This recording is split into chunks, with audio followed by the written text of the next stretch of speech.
If you'd have asked me 5 years ago what I knew about multiple sclerosis, or MS, I would have had no idea what to tell you.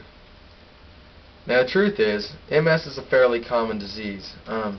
Just like HIV and AIDS, cancer, cerebral palsy, heart disease, it's definitely up there. Now currently today in Texas, there are over 20,000 individuals that suffer from this disease. And every day, on every hour, there's another person in the U.S. that's diagnosed with multiple sclerosis. Now for those of you that don't know, MS is actually a neurological disorder that basically turns your own body on itself. Your body starts to see your own tissues and your own cells as enemies, or foreign invaders, and starts to destroy itself. Now, this affects your body in many ways. The main way that MS happens is by your immune system attacking the protective layering surrounding your nerves.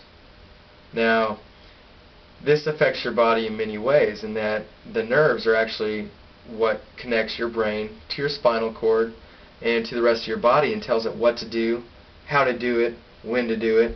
And so it's a fairly serious disease, and each individual that suffers from MS suffers on different levels, but for the most part, all of them suffer from memory loss, blurred vision. They can wake up one day and be fine, and then the next day they can be paralyzed from the waist down. And it's a very serious disease that can really affect people's lifestyles. And that's why I ride for the MS-150. For those of you that don't know, the MS-150 is an annual bike ride that takes place actually in 3 different locations around Texas a year.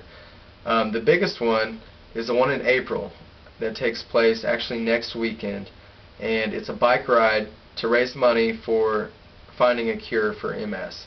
Now this bike ride takes place from Houston, Texas to Austin, Texas over a weekend. And so that's covering 182 miles, which is give or take around 6 to 8 hours of bicycle riding per day to raise money to find a cure for MS. Now, we pretty much start at 5 a.m.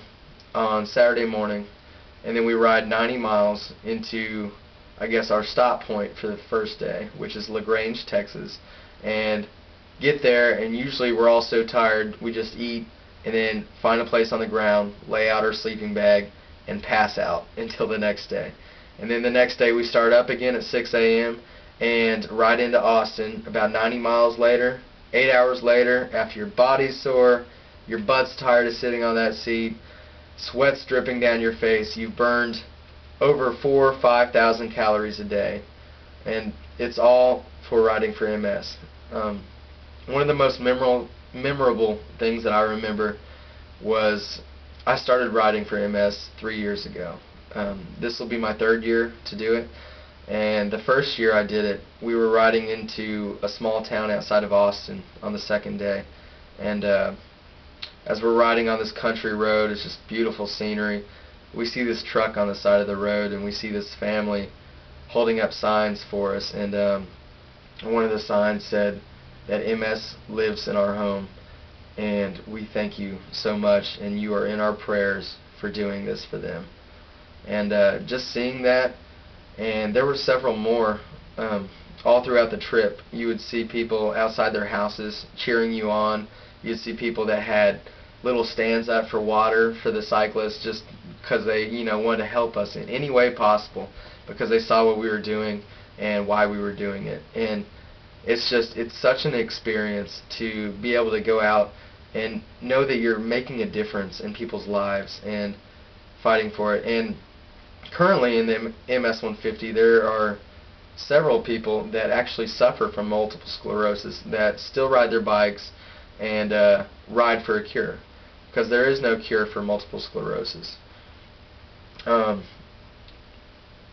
one thing that multiple sclerosis can do to a person is, or will do to a person, is it causes their muscles to deteriorate over time.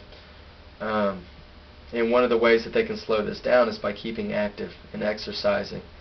And no matter what, though, it's going to continue to break down their muscles, and 10, 20, 30 years down the road, depending on how well they've been taking care of their bodies, sooner or later their muscles are going to break down completely, and they're going to have to move into assisted living and have help pretty much for the rest of their lives. And so it's really a very saddening disease, and it can really affect people's lifestyles rather dramatically. And that's one of the reasons, I guess it's the main reason, that I ride for MS. Last year alone, we raised $17 million through 13,000 cyclists that rode from Houston to Austin to raise money to find a cure. And this year, my goal that I think we're going to make is 20 million. So that's 3 million more than last year. However, the same amount of cyclists are doing it. So that's where y'all come in, because we need y'all. We need donors. We need volunteers for MS 150 to help us out, to help people with MS, because y'all make the difference. The $3 million comes from y'all. And my personal goal for this year is actually $200 more than last year, and I'm shooting for $1,000.